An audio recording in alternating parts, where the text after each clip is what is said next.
Hello, my name is John Augie. I want to briefly talk about this video series and what we are doing to stay connected with you during this COVID-19 crisis.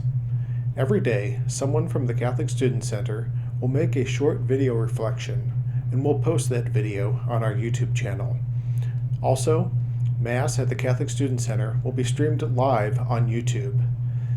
This first reflection is a replay of Father Gary's Sunday homily. I hope you enjoy this.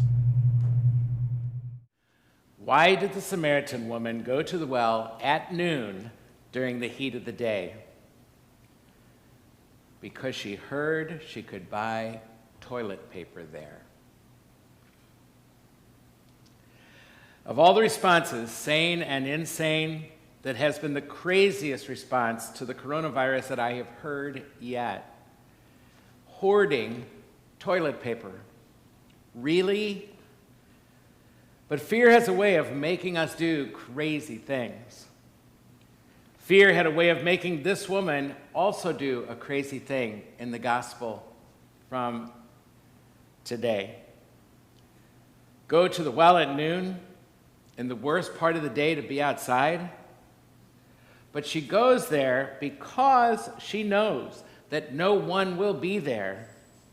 Her isolation was her protection. She chose to isolate herself, but not for love, but for shame, because she did not believe she could be loved. Fear had a way of making the people of Jesus' time do crazy things. Their neighbors, descendants of Abraham, became the hated neighbors because they wanted to worship on their own mountain and not Jerusalem. But it was ethnic too. So they, like the woman, they were outcasts, as unwelcome as a person awaiting test results for COVID-19. Doesn't matter to Jesus on either score, for the woman or the Samaritans. John tells us Jews have nothing to do with Samaritans. Not in Jesus' book. They are so one, he and she, he and they, so one, so thirsty for each other and for us. A story not just of a woman's thirst, but of Jesus' thirst for her, for them. COVID-19, in ways we never had to face as a world before. COVID-19, we are so together in this. We are so together, the whole world. Every single human being in the world is so together in this, so needing to make sacrifices for the common good together. All of us, all of us, all of us, without any exception. Part of that sacrifice, my friends, part of that sacrifice will likely be isolation. Not because of our shame, but because of our love. Self-quarantined. That, being self-quarantined, that is a sacrifice by any definition. It is an act of tremendous love because nobody, even the highest introvert, nobody wants to be isolated like that. It can be scary even to think about. Will I be lonely in that? Will I be bored to death? Being a raging extrovert?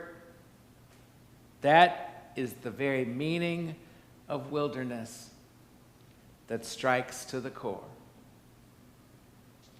Wilderness. We all have made sacrifices for love. Now, it is a very specific sacrifice, and it involves all of us. Every hand that I don't shake is an act of love. Every hug we avoid is an act of love. Every inch and every foot that we physically place between ourselves and another is an act of love. And that little space in between where there was closeness, or there was a hug, or there was a handshake, all of it now becomes a space open to new possibilities for how to connect, how to help, like a phone call, like maybe serious eye contact, like maybe verbal expressions of warmth or concern, too long neglected.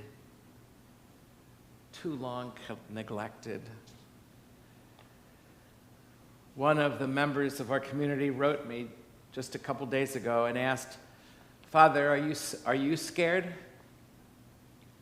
I responded, "I am. And I am hopeful for what you and I can learn from all this,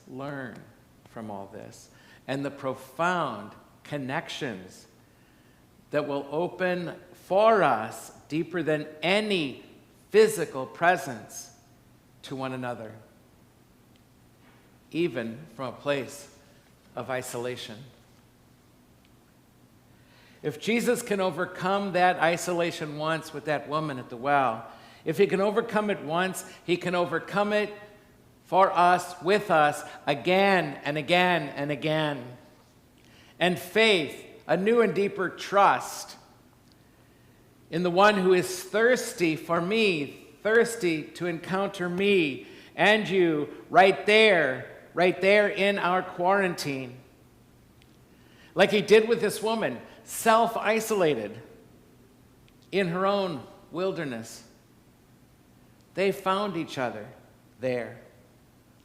They found each other, both thirsty for each other, both thirsty for love. If self-quarantine is an act of love you can choose, then know that there you will not be alone. As isolated as you might be physically, there you will not be alone. There will be a love reaching across to you to know you and love you right there in that little room you might call home right now. Remember what we learned that first Sunday of Lent this year? In the wilderness, there will be devils and angels appearing to us. Devils and angels appearing to us, just like for Jesus. Be aware of the devils, but don't be afraid of them. Talk instead with the angels and let yourself be loved. Let yourself be loved in that little room that might be your home for a time. Be glad for any chance you get to love from that little room, especially by just choosing it now in order to protect others. That is love. And stock up on toilet paper.